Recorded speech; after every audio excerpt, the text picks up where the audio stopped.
Sir जय Hind. Brigadier Vinod Dutta sir, जय हिंद। बहुत बहुत शुक्रिया समय देने के लिए। Thank you sir. जय हिंद। शुक्रिया सर, आपने समय दिया। सर एक बड़ा अहम इशू जिसके ऊपर मैंने आपके साथ बातचीत करनी थी। हाल ही में कैबिनेट कमेटी ने, सांसदों की समिति ने, माफ करिएगा, उसने एक रिपोर्ट सौंपी है भारत सरकार को कि सेना के अंदर सैनिकों की कमी हो रही है। लगभग 1 लाख से 1.5 लाख सैनिक कम हैं और जो ऑफिसर्स हैं उनकी भी स्ट्रेंथ में लगातार गिरावट आ रही है। अब अभी तक हमने देखा था पिछले 2 दशक से कि आर्मी में ऑफिसर्स कम होते थे। ये आप भी जानते हैं, मैं भी जानता हूं, और आप लगातार प्रयास करें कि अच्छे अच्छे ऑफिसर्स निकले, इसके लिए सैल्यूट सर आपको। लेकिन अब जवानों की भी कमी हो रही है सर। तो इस चीज को लेकर मैंने आपके साथ बातचीत करनी थी कि ये हो क्या रहा है भारत में, इतनी बड़ी जनसंख्या लेकिन फिर भी आर्मी के अंदर जवानों की कमी, ऑफिसर्स की कमी, क्यों सर? देखिए राजेश, ये बात बिल्कुल सच है कि जिस तरह से मैन पावर में कटौती की जा रही है या जो डेफिशिएंसीज हैं, किसी जमाने में सेना में करीब 17 या 18 हजार अफसरों की कमी थी, लेकिन वो धीरे धीरे सरकार ने उसको कर लिया है। आज भी करीब 10 हजार अफसरों की कमी है तीनों सेनाओं की। जी। लेकिन सैनिकों की जो कमी थी ये पहले कभी नहीं देखी जाती थी, और ये इसका जो प्रभाव है वो काफी हमारा जो कॉम्बैट इफेक्टिवनेस है या ऑपरेशनल प्रिपेयर्डनेस है उस पर पड़ रहा है। सरकार की इसमें मैं सरकार को इसलिए जिम्मेदार ठहराना चाहूंगा क्योंकि देखिए, एक तो कोविड के दौरान कुछ रिक्रूटमेंट नहीं हुआ, लेकिन उसके बाद अग्निपथ जो स्कीम थी या अग्निवीर स्कीम थी उसको लागू कर दिया गया। तो उसकी वजह से सरकार का ये कहना कि साहब हम टेक्नोलॉजी पे या मॉडर्नाइजेशन पे पैसा खर्च कर रहे हैं। देखिए, भारत की जो जियो स्ट्रेटेजिक इम्पेरेटिव्स है वो हर देश के अलग अलग होते हैं। हम जो वेस्ट का टेम्पलेट है वो इंडिया में नहीं कर सकते, जो इंडियन टेम्पलेट है उसको वेस्ट पे नहीं लागू कर सकते। हमारे यहाँ जिस तरह से हम करीब 7 देशों से घिरे हुए हैं, और भूटान को छोड़ के कोई भी देश हमारे बहुत ज्यादा फेवर में नहीं है, तो ये और ज्यादा जरूरी हो जाता है कि सैनिक जो इन्फेंट्री है या जो बाकी भी और सपोर्टिंग आर्म्स है या सर्विसेज है उनमें कोई कटौती न की जाए। क्योंकि देखिए, जब तक आप बूट्स ऑन ग्राउंड प्रैक्टिस नहीं करेंगे तब तक आप किसी भी ऑपरेशन को न तो जीत सकते हैं और न उसको बरकरार रख सकते हैं। तो इसके लिए फौज में ये बहुत जरूरी है कि इसकी कटौती जो है इसको हम बिल्कुल एकदम इस पे युद्ध स्तर पे इसको भर्ती किया जाए।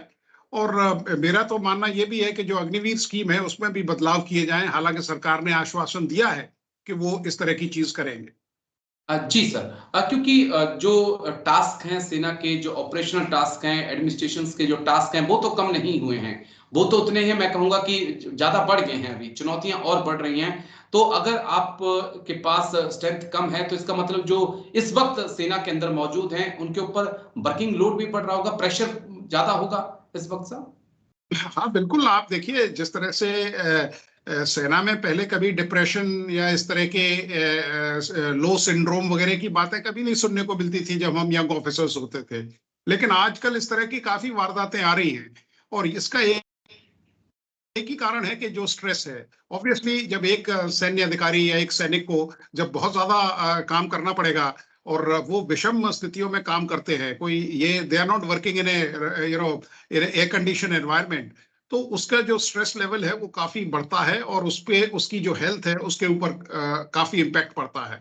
और एक कहते हैं ना, स्वस्थ आर्मी, यंग आर्मी, ये भारत का मेन एम है। और अगर इस तरह से स्ट्रेस लेवल बढ़ता जाएगा तो हमारे पास जो सैनिकों की म्यार है या क्वालिटी है उसमें काफी गिरावट आएगी। जी सर, एक पॉइंट और, क्योंकि आप यंग बच्चों को मोटिवेट करते हैं, उन्हें गाइड करते हैं कि किस प्रकार से आपने डिफेंस सेक्टर में आगे बढ़ना है, जाना है, आप उनसे बहुत अच्छे से बातचीत करते हैं, मेल मिलाप रहता है, तो क्या पाते हैं आज की यंग जनरेशन क्यों थोड़ा सा कट रही है डिफेंस फोर्सेस से? क्या बाहर ज्यादा अच्छे ऑप्शंस हैं, अब्रॉड जाने के ज्यादा सपने हैं, या हार्ड लाइफ आज का युवा जीना नहीं चाहता है सर? देखिए, दो चीजें हैं, दो कैटेगरीज में मैं इसका जवाब दूंगा। पहली बात तो जो सैनिक हैं, जो पर्सनल बिलो ऑफिसर रैंक है, उसमें क्या होता है कि पहले सेना सबसे पहला चॉइस होती थी। अब जब से अग्निवीर स्कीम आई है तब से ज्यादातर लोग सिक्योरिटी चाहते हैं, एक परमानेंट जॉब चाहते हैं, तो वो ज्यादातर जो हमारे CAPF हैं उसकी तरफ उनका झुकाव जा रहा है।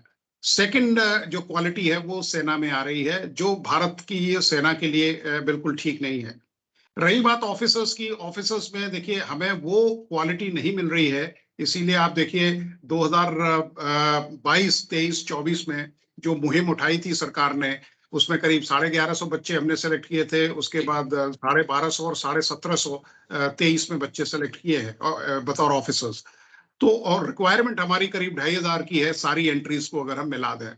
तो अभी भी हमें राइट मटेरियल नहीं मिल रहा है। लोग मोटिवेटेड तो हैं, लेकिन जो स्टैंडर्ड जो चाहिए सेना को, जो ऑफिसर लाइक क्वालिटीज चाहिए, वो नहीं मिल पा रही हैं। तो इसकी वजह से जो इनटेक रेट है वो भी काफी कम हुआ है।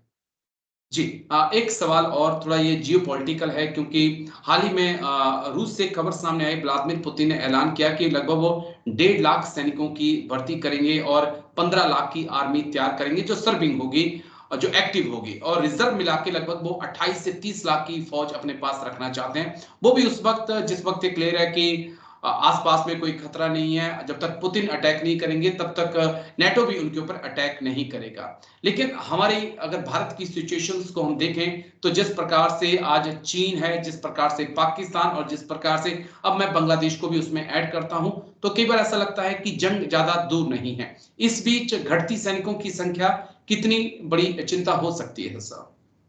हाँ देखिए, सैनिकों का देखिए हमारे यहाँ क्या है कि एट्रिशन रेट बहुत होता है, कैजुअलिटी रेट काफी है। हर तीसरे या चौथे दिन हमारा एक जवान या एक ऑफिसर या जूनियर कमीशन ऑफिसर शहीद होते हैं। तो ये किसी भी दुनिया में इतना एट्रिशन रेट नहीं है। और दूसरा, कई मतलब वैसे मेडिकल कैटेगरी डाउन हो जाती है क्योंकि वो बड़े चैलेंजिंग सिचुएशंस में काम करते हैं। तो इन सब चीजों को ध्यान में रखते हुए हमें चाहिए कि हमारी जो इनटेक है वो बदस्तूर रहे, और हमारे पास जो गुड क्वालिटी ऑफ जो सोल्जर्स हैं वो आए।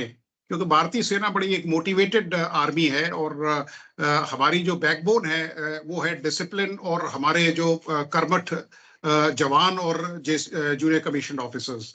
लीडरशिप भी बहुत मायने रखती है, और इंडियन आर्मी की जो लीडरशिप है वो भी काफी आला दर्जे की है।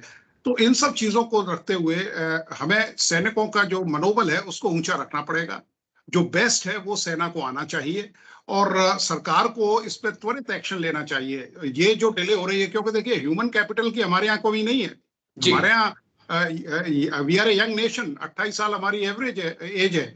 तो हमारे यहाँ किसी चीज की कमी नहीं है। कमी अगर है तो वो है पॉलिटिकल विल, या लोगों में इस प्रॉब्लम को एड्रेस करने की क्षमता। और ये अगर नहीं किया गया तो भारत के लिए इसके जो परिणाम हैं वो काफी चिंतनीय होंगे। बिल्कुल सर, ये चिंता तो है, और आने वाले वक्त में क्योंकि चुनौतियां भी बढ़ रही हैं। लेकिन शुक्रिया आप आए और इस बेहद अहम मुद्दे पर बात रखी सर आपने, इसके लिए बहुत बहुत शुक्रिया sir. Thank you brigadier Vinod Dutta sir, thank you. Jai Hind sir, thank you. जय